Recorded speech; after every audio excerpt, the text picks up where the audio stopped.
I'm going to be presenting on the farm business impact, being particularly around machinery costs and profit margins. And so I've got a few questions to work through, and I suppose some of that is longer term considerations, but then also how they compare to the here and now decisions that we're making within the paddock. So hopefully this provides a bit of context behind some of the discussions that you're having with Brendan and Brad on grain markets, and Jana on the agronomic point of view. But first off, just as an introduction, my name's Royce Pitchford, and I work in our farm business management team, focusing mostly in our snapshot delivery through our benchmarking system, and then also in broader farm business management discussions. So today I was keen to touch on a few different questions, which is firstly, what is it actually costing us now, and does it actually change the way that we do things and change our operations? Then there's sort of a broader impact on, what impact will it have on profit, and then how do we navigate long-term decisions? So I thought it'd be worth just starting at the granular level around, what's happening on some of these operations. Do we have to change anything immediately? And given that there's been an increase in fuel pricing, it's probably tricky to work out, where can we actually save a few dollars on fuel, or at least shore up some supply by making sure we don't use it elsewhere. Immediately, it's in novel one-off operations, things like soil amelioration, things that are important but not urgent, that can drop off until next year. And if we need to do that to make sure we've got supply, they've probably already been done. But what about during the growing season? What can we actually do to change the amount of fuel expenditure that we have?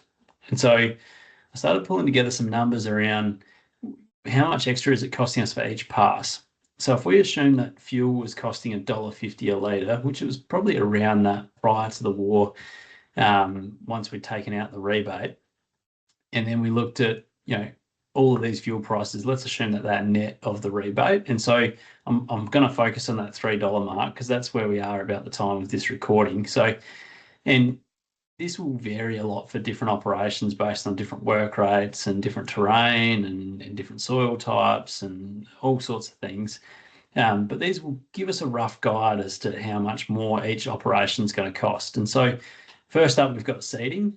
And we can see that at the current fuel price compared to what we used to pay, it's probably going to cost around $9.60, around $10 a hectare more than what it used to get the crop in.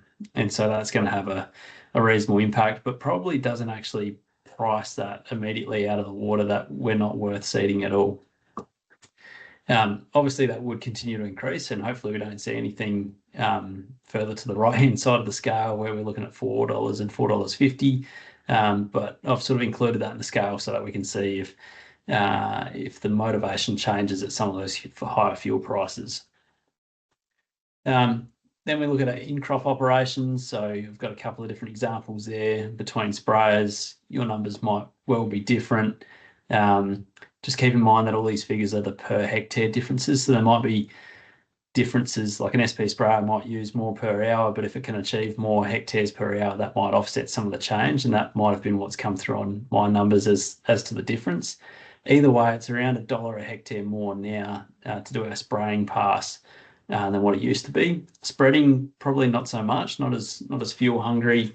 We're probably looking at 67 cents a hectare extra for spreading in order to do that. So I would look at this data and go, there's probably more variation in the types of chemical we use, or varying rates of products that would have a greater variation on the cost of that job rather than the actual fuel cost. And so fuel probably shouldn't actually price that out of need of actually doing it. It's probably just a cost that we have to wear, and it's still worth doing it for the production benefit that we get.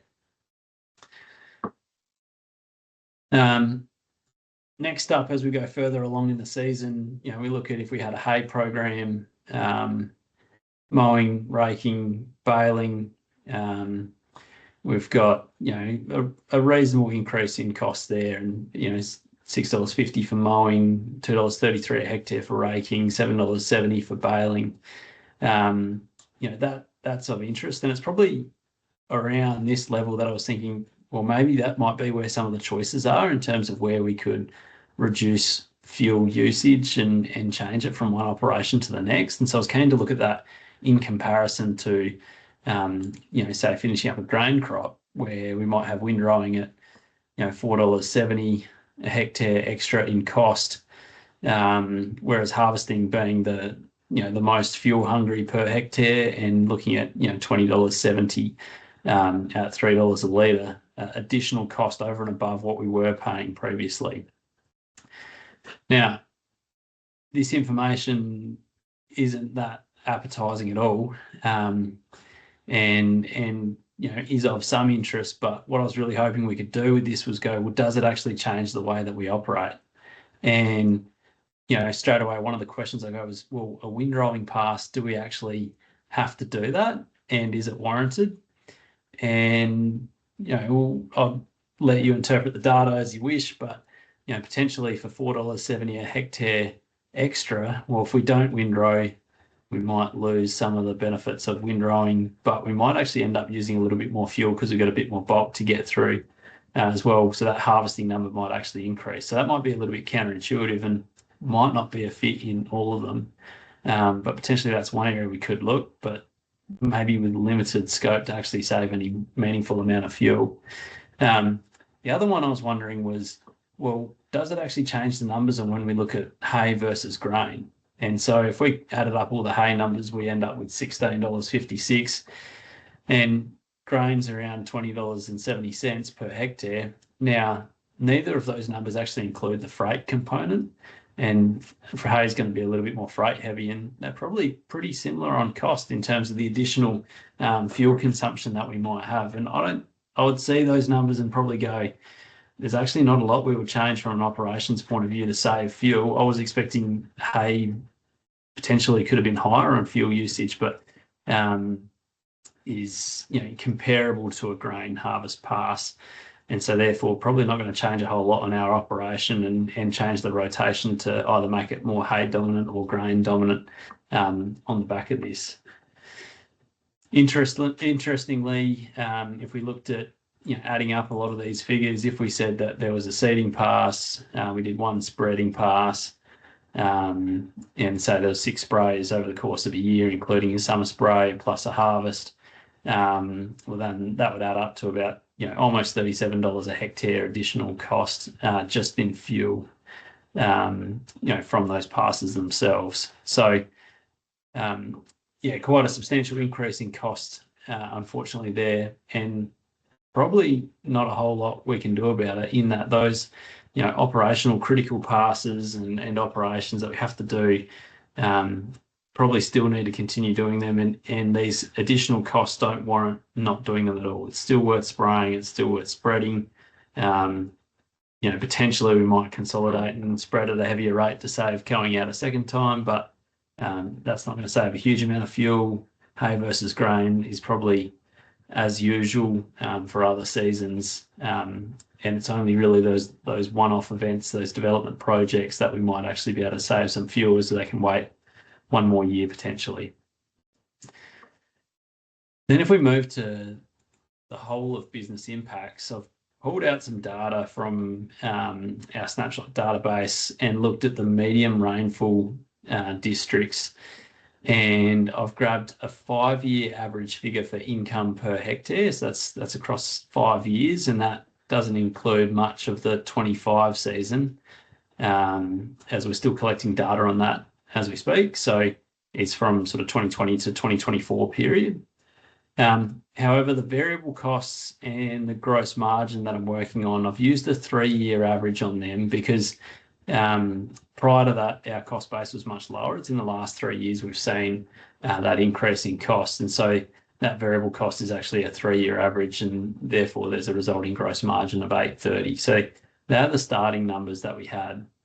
Now, it's worth pointing out that the variable costs, if we're averaging 615 variable cost per hectare for $14.45 a hectare of income, then that's 43% of our income being spent on variable costs and 57% remaining for gross margin. And we'll touch on how those numbers change later on.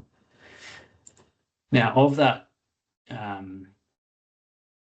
variable cost spend, there's we can break that up. And so if we look at fertilizer is on average $186 a hectare of that, fuel is $53 a hectare, and then the other variables consisting of sprays and chemicals, contracting fees, freight, crop selling and storage costs, machinery repairs and maintenance, they make up $376 a hectare. Now, we need to work out, well, what's the change likely to be and what's the impact on profitability going to be? So I think I've sort of worked on a 30% increase in fertilizer. Now, that seems low, but that's because probably half of that original fertilizer spend is seeding fertilizer, most of which was already locked in at previous pricing. And then of the urea portion, which is maybe half or a bit above half, we're sort of finding across our clients that there was a portion of that was already locked in at lower prices. And so whilst it might have jumped from $800 a tonne to $1,400 or $1,500 a tonne, there might be a lot of people that have averaged around $1,200 a tonne. And so that sort of ends up working out to be probably a 50% increase in the spend on urea, but probably a 25 or 30% increase in total fertilizer cost for this year coming. It might be different again as we enter into next year. Fuel's a little bit different though, where a lot of that wasn't locked in already, and we're going to have to buy that as we use that throughout the year. And so working on a 100% increase in fuel, going from $1.50 to $3 net of the rebate. Other variable costs, I'm assuming a 5% increase there. There'll be some increase in the freight component of all the other inputs that we have. There's a mix across our data set of those that use carriers at harvest, and which would wear a greater cost at that point in time, whereas other clients run their own trucks, and so that fuel cost is already captured under that fuel there. So hence the only working on 5% increase. So once we factor that in, the other variable costs go from $376 to $395. Fuel goes from $53 to $106 a hectare, and fertilizer goes from $186 to $242. So it's when we pull this back together and look at what's the gross margin impact, the total variable costs, assuming income stays the same, and we haven't, I'm not going to take a prediction on income. For a lot of people, there might be a bit of moisture in the profile. We might have some commodity price pressures. We don't know how this season's going to pan out, so we'll just leave income where it is. But we can see that variable costs have gone from $615 to $743 a hectare, which has reduced the gross margin from $830 to $702.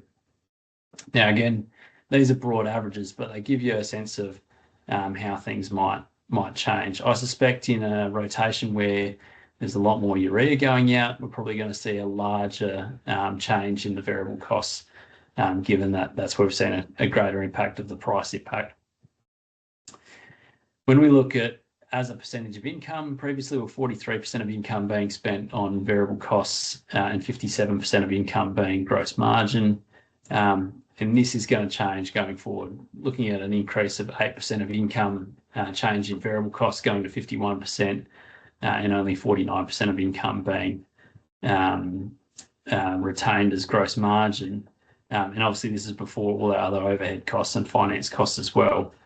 So it's probably around now that we need to context, well, what's the impact on profit? And so there's a lot of drivers behind profit, be it income and variable cost control and overhead cost control as well. When we look back over the last 3 to 5 years, the average of the data set would have been doing 10 to 15% of its income being retained as net profit before tax. And so we can expect that this change of 8% of income now being swallowed up by variable costs, it's going to have a meaningful impact on profit, as we would expect, but I'm not sure if these numbers are higher or less than what was expected. So hopefully that provides a bit of insight as to how we might see that play out at the whole of farm level. Now, as we go into how do we navigate the long-term decisions, and this is a tricky one. It's a balancing act between, are we panicking and reacting to the current conditions, or are we making a sound long-term judgment call? And ultimately, when we get a read on the last few years, we can see that the supply of inputs is becoming a much greater risk, and we see that with the fuel numbers we saw before. That probably still will pay. It's still worth doing, but if we don't have the supply of fuel, then that's a greater risk to the business. There's going to be a need for greater inventory held on farm. Unfortunately, we're seeing these supply chains have continually been disrupted, and that we're going to need to look for shoring up some of that supply and holding that on farm. Now, the gaps in storage on farm will be different for each business. Some will be underdone on fertilizer, some will be underdone on fuels. For some, it could be a mix of all of the above. And these disruptions are going to highlight that. Ultimately, we can't store everything and we can't control the price, but what we can control is how we make decisions around how we interact with the market and how much we store on farm. So ultimately, our conversation probably needs to start with, well, where are the largest risks? And for some businesses, it could be in the later season in their grain marketing strategy. It could be in production shocks that we need to shore up. But from an input supply point of view, it could be fertilizer is a bigger concern than fuel because we've got reasonable supply, or it could be the other way around. And so start with this discussion. It'll be different for every business, and then from there, what policy position do we need to take? And ultimately, that's saying, how are we going to make decisions going forward? So some examples, we could say, well, do we need 3, 4, 5, or 6 months worth of fuel storage? And on the back of what's happened, we might decide, well, we've currently got 2 months worth of fuel storage. Normally need a fuel during seeding and during harvest, but going forward, we need somewhere between 4 and 6 months. And you can work that back into how many litres of storage we actually need and need to invest in. And that's probably a good way of contexting that discussion. Fertilizer, when do we just buy fertilizer regardless of price? There's going to be a point at which we need to lock in that supply, and given the experience we've had this year, but also in recent years, that point probably does need to come forward, relative to our overall risk profile. So when do we just need to lock it in and stop playing around with price, but actually shore up that security of having that product there? And then ultimately, how much fertilizer do we store on farm versus assuming delivery mid-season, and how far out do we have that? Obviously, that triggers quite a large capital cost, but it's a discussion that needs to be had around, how do we position our business going forward, considering the disruption that we've had. So hopefully that provides a bit of a framework as to how you might navigate some of the longer term decisions based on the disruption that we've had in the last few months and the price challenges that we're currently having and will continue to have. In the meantime, what we can do during this season, we can keep making sure you've got supply as best as you can. It's still going to be worth doing operations despite the added fuel costs as we just looked at.